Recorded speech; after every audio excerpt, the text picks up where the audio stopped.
Grant Hill. This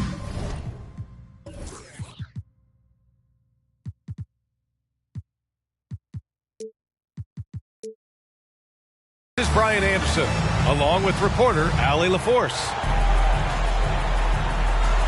You look at the Mavericks. So the Clippers win the tip. Now Wall. It's George on the wing. And there's the drive. And the jam by George. Paul George dunk contest? Maybe a little older, but I love to see him get up.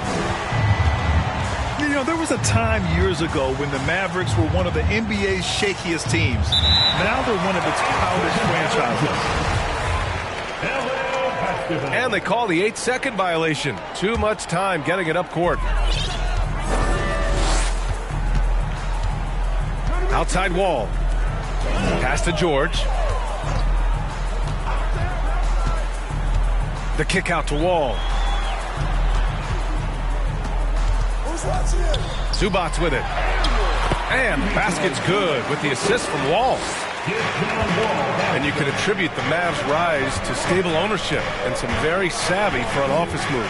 That's so true, B.A. They've made some great decisions in the draft, for sure. They've been able to find cornerstone players and build solid rosters around them.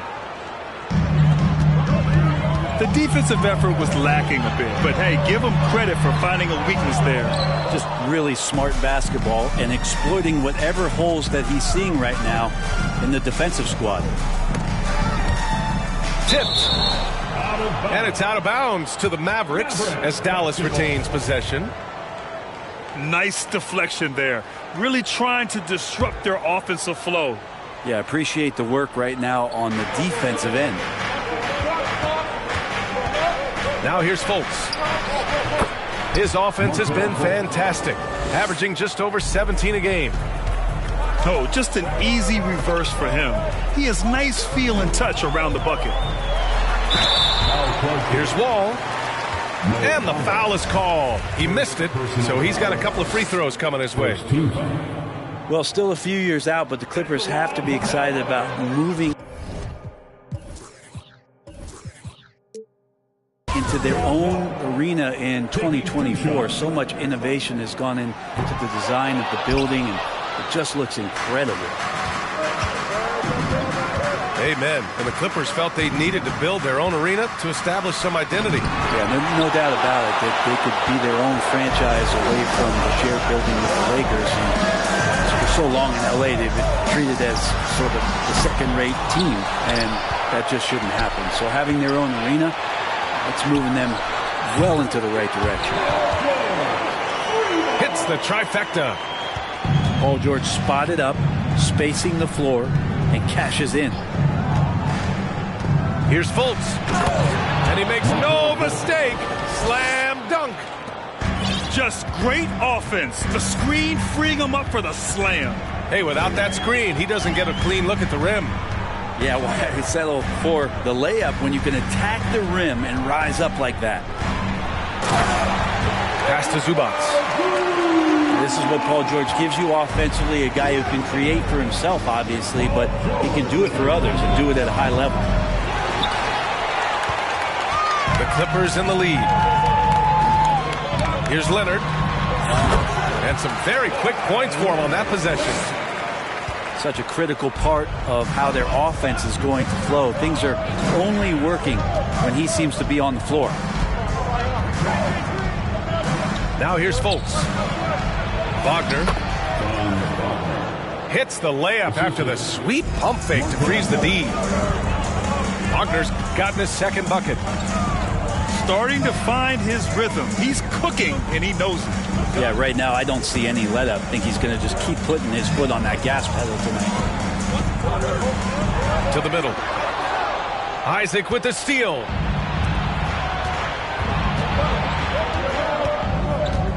First quarter of play, and just over 3.5 minutes in. Fultz is good. And the Clippers with the ball. Outside Wall. Outside Covington.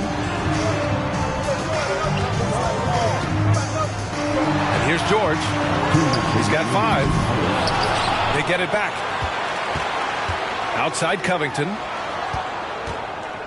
And the whistle blows. It's going to be on Dwight Powell. That's his first foul of the game. I have to admit, it's always a tough decision for the ref on the block charge call. 1:52 left in the first. Leonard on the take. And again, it's the Clippers. Not sure when Kawhi saw him, but the fact is he did, and he delivered. That's a great pass. And Kawhi Leonard, one of 3 perimeter players to win back-to-back Defensive Player of the Year awards. It's him, Sidney Moncrief, and a young Dennis Rodman. Here's Fultz. It's rebounded by Zubac. It's George on the wing. Right now he's contributing about 15.5 points a game. All right, well, a look at how the points have been generated so far. A scoring breakdown for the Clippers. Well, hey, guys, can we talk about how unselfish they've been? Just racking up the assist numbers, moving it around with great precision. Well, a lot of the players are doing a good job as well of scanning the interior part of the paint. All those inside looks, those are paying off. And for his career, Kawhi Leonard has more steals than fouls, Greg. B.A., he and Jimmy Butler, I believe, the only 2 players to achieve that after a decade in the league. A pretty remarkable achievement. And with his height and his touch, he can be deadly from mid-range.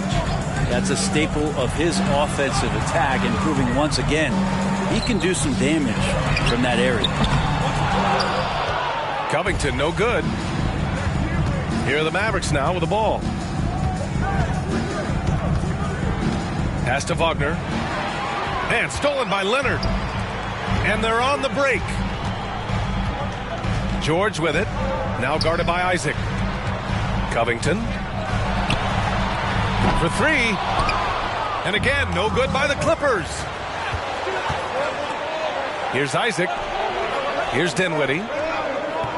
Wood outside. Here's the 3. Drills it from deep. 3-pointer. 7 seconds left in the first. It's George on the drive. For 3, Covington.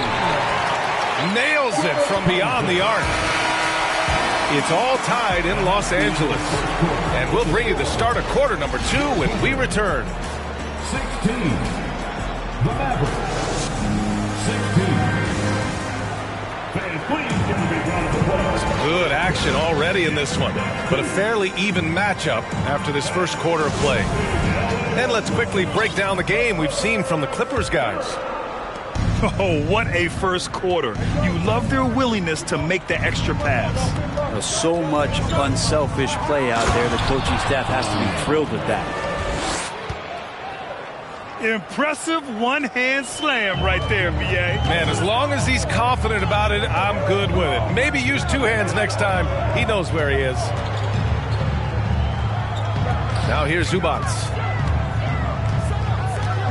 The kick out to Wall. Yes, and it's Leonard with the assist that time. Wall's gotten himself going here. His first points of the game on the deep ball. And the Mavericks call time here.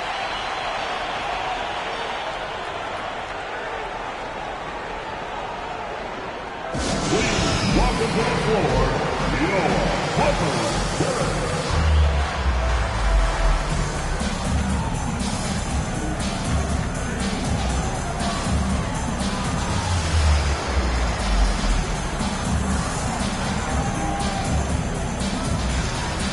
Well, Brett, the relationship between players and refs can sometimes seem a little hostile.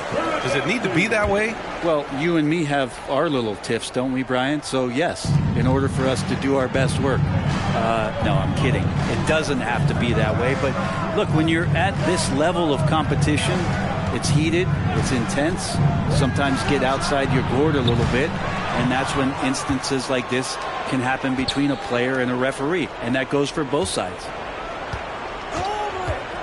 Now here's Dinwiddie. Looking for his first basket, still in this one. Brown with it. Now Whiteside defending. Ooh, poked away. Isaac with the steal. Now here's Dinwiddie. Isaac in the post. The three from Wood. Oh, they get a hand on it. Shot clock at 5. Connects from downtown. Wood's got 6. Look, I know everybody wants to play point guard, but when Whiteside starts to do it, look out. All right, let's check in with Allie LaForce. Thank you, Brian. Well, Paul George has certainly endured his share of criticism in the past, but he said, quote, "I can't worry about that. It comes with the job. I am who I am. They can judge me on what they want. I'm going to go out there and hoop and give it everything I've got." And guys, he brings a lot to the table. No question. He is elite, Allie. Thank you. And there's the call on Christian Wood. That's his first foul of the game. First personal foul. Second team foul. We're now about 2 minutes into the second quarter. Here's Jackson. And he'll draw the foul. He'll head to the line for 2. It's going to be on Hassan Whiteside. Third team foul. And grant a career resurgence for Reggie Jackson. Yeah, B.A. After dealing with injuries, even at one point considering walking away from the game, he's found renewed success, and he's shown he's got plenty left in the tank. It's been interesting as Reggie has finally seemingly found a home, or at least confidence in the way he plays. He's a guy who can carry you on offense, and he will score in bursts, and those will be very loud points. Wood misses. The Clippers trail. Here's Mann. Dinwiddie with the rebound. And here are the Mavericks now. Next matchup, they'll be at home against the Wizards. And that kicks off a string of 3 home games for them. That's one of Tim Hardaway Jr.'s favorite shots. Not just the ones that go in, but from that spot on the floor. Here's Boston. Oh, nice shot by Brown. Brown's got his first 2 points. When they get their opportunity to punch it inside, they don't hesitate. Wood outside. Pass to Hardaway. Back to Wood. Clock at 6. To the inside. And here's Dinwiddie from the arc. First shot won't go. And this is exactly who you want taking that shot. He just missed it. The shot. And not going to go. He misses his first attempt of the night. Wood inside. 6 points for him. And such a nice move to make that bucket possible. Wood's got 5 points in the quarter. Credit their discipline. They've been working for high percentage shots. Pass to Brown. And there's a whistle. He'll head to the line to shoot 2. Man, the defender really went after him. And let's take a moment to get your take, guys, on the scoring so far for the Mavericks. Well, we've seen them take advantage of the lanes given to them so far. The defense isn't plugging it up, and it's being exploited. Let's make sure that that selfish nerve doesn't get tapped, because right now there's great ball movement. They're setting each other up. Let's see if that maintains. Pass to Boston. Here's Jackson.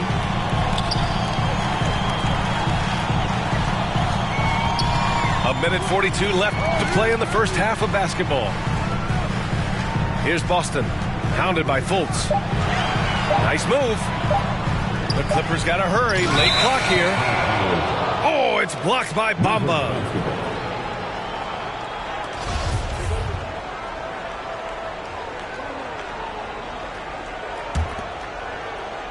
The Mavericks leading.